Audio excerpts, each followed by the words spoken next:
तो छात्रों, आपका स्वागत है। आज हम इस वीडियो में करने वाले हैं 12.1 एक्सरसाइज के क्वेश्चन नंबर 1 और 2। तो इसमें क्वेश्चन क्या दे रखा है हमने पहले यहाँ पे उतार लिया, जिससे कि आपका टाइम बच जाए। तो इसमें क्वेश्चन है, दो वृत्तों की त्रिज्याएं क्रम से 19 सेंटीमीटर और 9 सेंटीमीटर हैं, उस वृत्त की त्रिज्या ज्ञात कीजिए। यानी कि दो वृत्त की त्रिज्या दे रखी है और हमें एक नए वृत्त की त्रिज्या ज्ञात करनी है।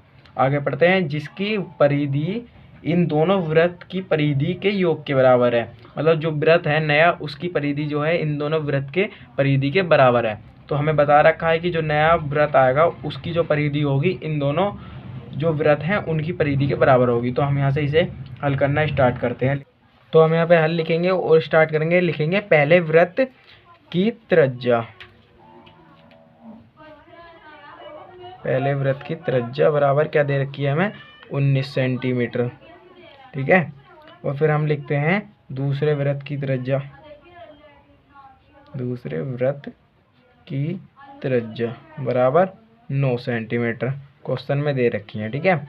उसके बाद गाइस हमको बोला गया जिसकी परिधि इन दोनों वृत्तों के बराबर है। यानी कि ये जो दो वृत्त हैं इनकी परिधि के बराबर है जो हम नया वृत्त निकालेंगे। तो हम यहाँ पे लिखेंगे माना नई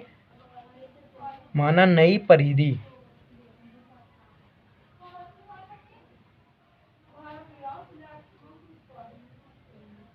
माना नई परिधि बराबर, अब हमें क्वेश्चन बोला गया है जो परिधि है नए वृत्त की वो दोनों जो हमें दे रखे हैं वृत्त उन वृत्त की परिधि के बराबर है। तो यहाँ पे लिखेंगे हम, ऐसे लिख लो, चाहे पहली परिधि प्लस दूसरी परिधि, या फिर ऐसे भी लिख सकते हैं कि परिधि और परिधि, आप कुछ भी लिख सकते हैं जो आपका मन करे। तो यहाँ पे हम लिख लेते हैं, आप कुछ भी लिख सकते हैं। यहाँ पे पहली परिधि दूसरी परिधि भी लिख सकते हैं, मैं खाली परिधि लिख लेता हूँ यहाँ पे। तो हमने लिख दी। अब परिधि का सूत्र क्या होता है, परिधि का सूत्र होता है 2πr। यहाँ पे मैं कैपिटल आर इस वजह से बना रहा हूँ क्योंकि हमें ये परिधि यहाँ पे निकालनी है। ठीक है। और इधर लिखेंगे बराबर, सॉरी गलत हो गया, 2πr1। और यहाँ पर लिखेंगे प्लस 2π, इसको r2 मान लेंगे, इसको मैंने r1 मान ला। अब इनमें से हम यहाँ पे इसको मान लेंगे r1 बराबर 19 सेंटीमीटर और इधर लिख लेंगे r2 बराबर 9 सेंटीमीटर। क्योंकि हमें ये दो त्रिज्या दी गई थी ना क्वेश्चन में, उन्हें हमने r1 और r2 मान लिया है। ठीक है। उसके बाद हमें लिखते हैं 2πr। इधर में हमें यहाँ पे आपको क्या क्या कॉमन मिल रहा है, 2π। यहाँ पे हमें 2π कॉमन मिल रहा है तो हम यहाँ पे कॉमन ले लेते हैं। तो यहाँ से 2π ले लिया तो यहाँ पे क्या बचा, r1 प्लस इधर से लेंगे हम 2π कॉमन तो बचेगा हमारे पास r2। तो हम r2 लिख लेते हैं। इस 2π से 2π कैंसिल, यहाँ पे बचा r और यहाँ पे बचा है r1 प्लस r2। अब हम r बराबर r1 और r2 के यहाँ पे मान रख लेंगे। ठीक है गाइस।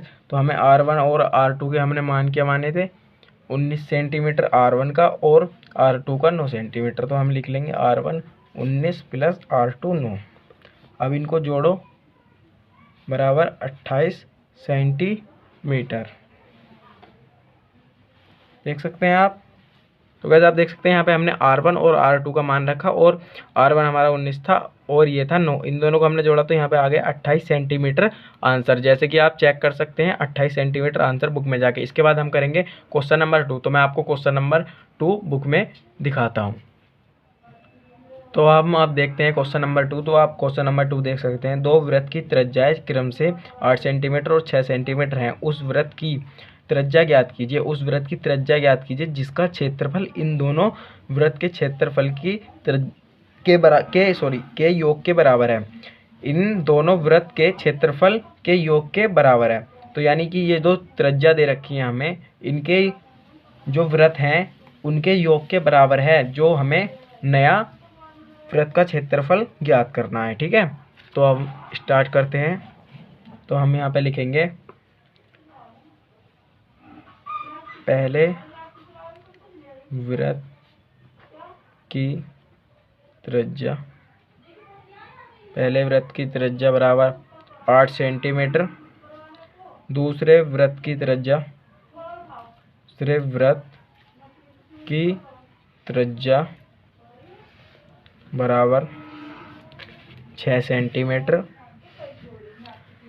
तो अब हमें लिखना है माना नए वृत्त का, इसमें बोला गया है कि उस वृत्त की त्रिज्या ज्ञात कीजिए जिसका क्षेत्रफल इन दोनों वृत्त के क्षेत्रफल के योग के बराबर है। तो हम यहाँ पे लिखेंगे माना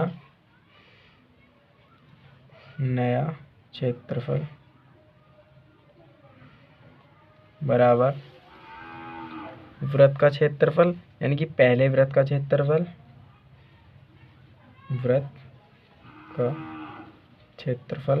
प्लस दूसरे वृत्त का क्षेत्रफल। तो आप देख सकते हैं पहले वृत्त का क्षेत्रफल प्लस दूसरे वृत्त का क्षेत्रफल।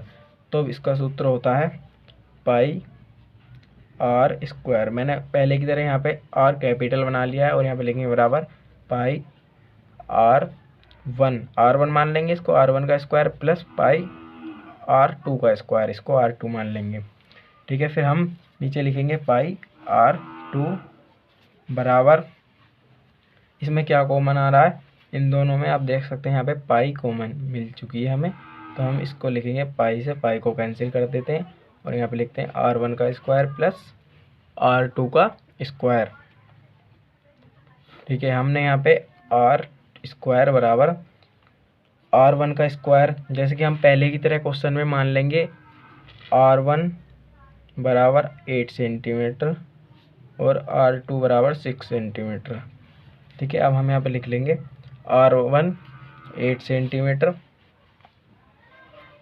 का स्क्वायर प्लस 6 का स्क्वायर।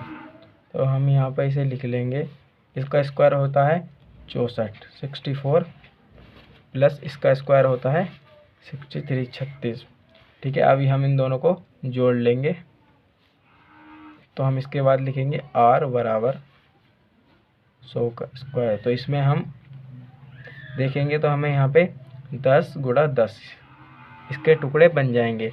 तो हमें यहाँ पे एक जोड़ा मिल चुका है, तो हमें जोड़ा मिल जाता है तो हम उसे लिख लेते हैं बाहर, और अगर इसमें मान लो कुछ बचता है तो उसे हम अंडर रूट के अंदर ही लिख लेते हैं। पर यहाँ पे हमें एक जोड़े में से 10 मिल चुका है, तो R जो है हमारी आ चुकी है 10। तो हम इसका आंसर आ चुका है, इसका आंसर हमें मिल गया है। तो गाइस वीडियो अच्छी लगी हो तो लाइक करना, शेयर करना, कमेंट करना और चैनल को सब्सक्राइब कर देना।